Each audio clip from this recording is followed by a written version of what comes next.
So, you hear the name H.P. Lovecraft, and what comes to mind? Right, giant tentacle gods, cosmic dread, the whole shebang. But what if I told you the real horror, the stuff that really gets under your skin, isn't the monsters themselves? It's the words. It's how he wrote about them. How did he actually turn language into a weapon of fear? Well, that's exactly what we're going to deconstruct today. Okay, so a lot of people knock Lovecraft's writing, right? They call it purple prose, way too complicated. But what if that's the whole point? What if it's not just fancy decoration? His prose is a tool, and it's a very specific one.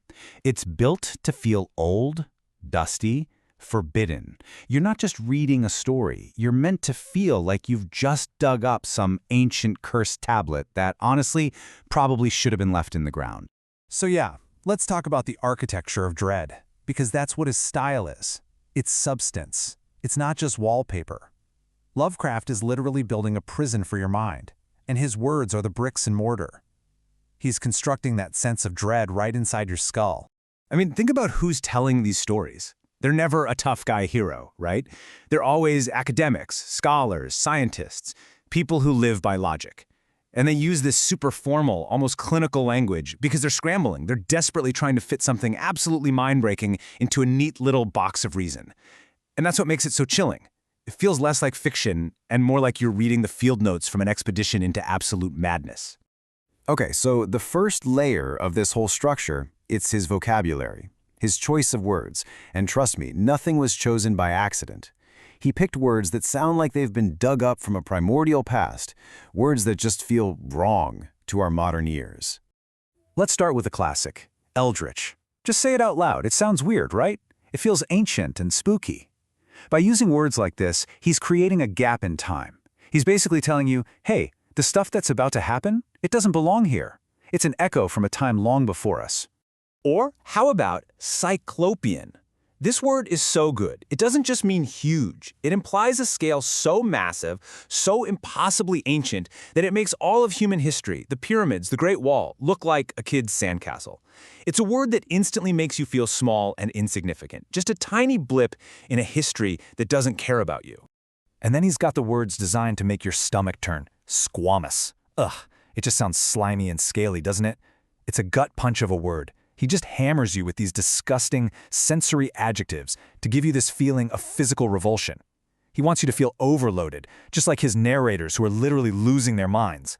So you see what's happening here? It's the combination of all these words. He's pushing you away with the ancient language, he's making you sick with the biological terms, and this is the key. By throwing so many adjectives at you, the picture actually gets blurrier. He's not trying to show you the monster clearly. He's hinting that it's too horrible for one single word to describe, and then he just leaves it to your imagination to fill in the blanks, and your imagination is always the scariest monster of all. But wait, it gets even better. He also uses these really obscure academic words, oniric or itcher. He's not just showing off his vocabulary, he's building a wall. He's making the text difficult on purpose. Why? Because he wants you to feel the same struggle his characters are feeling. They can't find the words to describe this stuff, and by making you work to understand the text, you're right there with them. It hammers home that this is forbidden knowledge. Our brains and our dictionaries just aren't equipped for it. All right, so we've talked about the words. Now let's zoom out and look at the sentences themselves. Because the rhythm and structure of his writing, oh man, that's a whole other level of psychological manipulation. His main weapon here is something English teachers call a periodic sentence. But don't worry about the term. All it means is that it's a super long, winding sentence that makes you wait and wait and wait for the main point. He saves the scary part, the big reveal, for the very last second. And this is a perfect example. You could just say, the loathsome creature emerged from the deep. Okay, fine, kind of scary. But look at Lovecraft's version. You have to slog through an eon of sluggish slumber, a slime-choked, non-Euclidean city. You're wading through all this atmospheric dread before you even get to the verb. It's genius. It makes you feel trapped, like you're holding your breath, and then bam, the horror hits you at the end. And here's the really brilliant part. The sentences feel like the places he's describing. They're twisted, they're confusing, they don't follow the rules, just like the non-Euclidean geometry of his alien cities. So the dread isn't just a plot point anymore. It's built into the very structure of the language. You're not just reading about madness. The act of reading itself starts to feel a little mad. Okay, now we get to my favorite part, the big paradox of H.P. Lovecraft. Are you ready for this?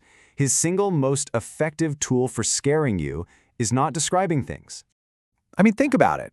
Put yourself in his shoes. How on earth do you describe something that completely breaks every law of nature and physics we know? How do you use human words for something that is fundamentally not human? The simple answer? You don't. You can't. And that brings us to a word like unnameable. This isn't just him being lazy. It's a statement. It's him, as the author, holding up his hands and saying, nope, language breaks here. He's showing you the exact point where human comprehension just stops, where our most powerful tool for understanding reality completely fails. This creates this awesome thing called a linguistic void. It's such a cool concept. He basically draws a monster-shaped hole in the story and then tells you, okay, you fill it in. And he knows that whatever abomination your own brain cooks up in that darkness is going to be 1,000,000 times scarier than any tentacle he could ever describe on the page. So, let's put it all together. You've got the weird, ancient words, you've got the long, confusing sentences, and you've got the things he refuses to even name. It all works together to, well, formalize the nightmare. And this chart lays it all out nice and clean. The archaic words create that sense of ancient decay. The dense, gross adjectives make you feel sick. The periodic sentences trap you and build suspense. And then, calling things unnameable makes your imagination do all the dirty work. See? Every single tool has a very specific job to do. And man, I just love this metaphor. His writing acts as a ceremonial shroud.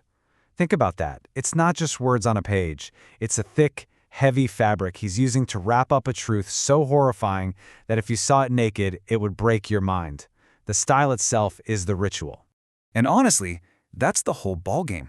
If you take away this dense, archaic, difficult style, cosmic horror just deflates. Cthulhu isn't some mind-shattering entity from beyond the stars anymore. He's just a monster in a B-movie. It's Lovecraft's command of this supposed purple prose that makes the whole thing work. It's what gives it that lasting, oppressive power. So I'll leave you with this question to chew on. What if Lovecraft's biggest, scariest discovery wasn't some ancient god? What if it was just a simple, terrifying fact about us? That the truest horror isn't something you can see or describe, but it's whatever lurks in that darkness just past the edge of what our own language can contain.